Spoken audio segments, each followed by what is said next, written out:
Let's cover the 10 reasons why you might be exhausted. And I have a lot of personal experience with being exhausted a good portion of my life, and I had no idea back then, but I'm going to share some of my experiences with you in this video.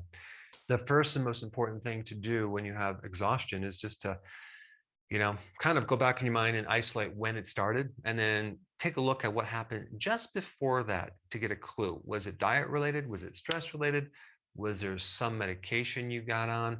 And then you'll know. Okay, the real simple thing that very few people do actually. But let's take it from the top. Number one, medications have side effects.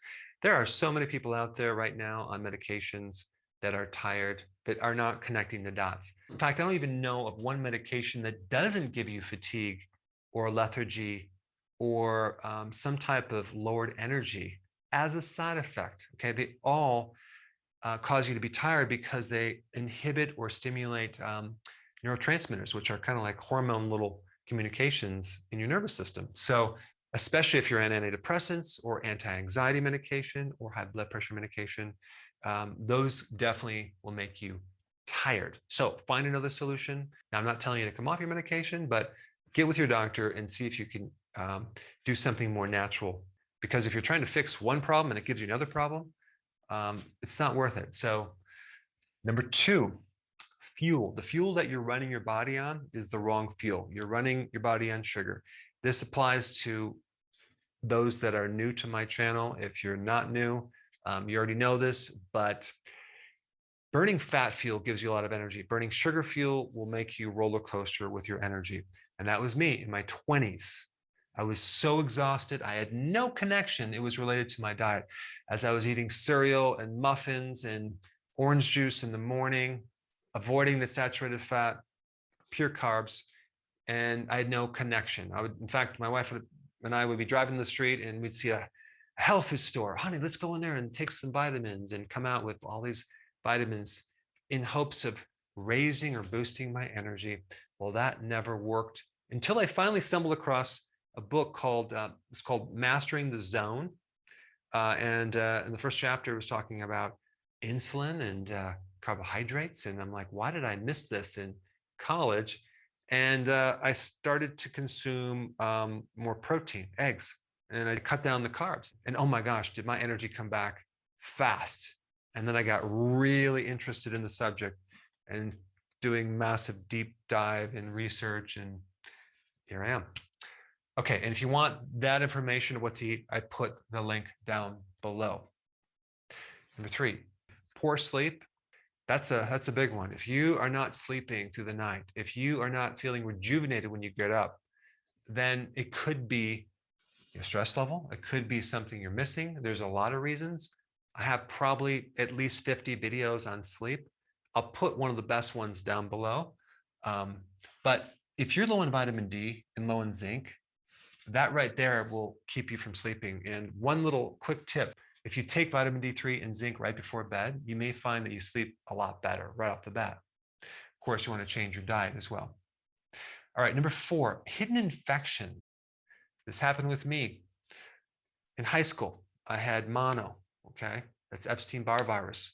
And so I had this infection, and it was really bad. My tonsils were completely swollen. And then later in life, when I went through a lot of stress, I had chronic fatigue syndrome and fibromyalgia. That was that Epstein-Barr virus sitting in the background being reactivated, okay? Being reactivated by a stress state. So these viruses tend to go dormant and then come out later in life, not as a full-blown infection, but as fatigue or achy joints or flu-like symptoms. What happened with me is I really dealt with a major stress in my life at that time, and ridding the stress caused that virus to go back in remission, because stress activates cortisol. Cortisol paralyzes your immune cells, your white blood cells. So cortisol will just shut down your immune system. The pathogens come out and create a lot of problems. So you have to handle this thing right here to handle this. Another time in my life, I got Lyme's. I remember getting really tired just out of the blue for no reason. I'm like, why am I so exhausted? And then I looked in the mirror on my back and there's a bullseye rash. I'm like, oh, okay. So I started to take the antibiotic and boy, I did not feel good on that. It felt like my body was like the inside was a wash machine. It's like something is just not good. So I stopped that and I started taking a series of herbal things, and I'll put the link down below of what I took. And that took care of those symptoms, and I got my energy back. And to this day, I never had a problem with that. Okay, number 5, post-COVID fatigue.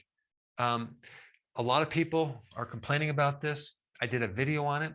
What you need is a lot of vitamin B1 because this infection depletes your B1.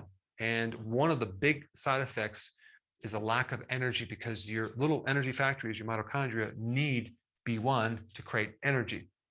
So you need a lot of B1. I wouldn't take the synthetic version. I would take a natural version, and you will find that your energy goes up.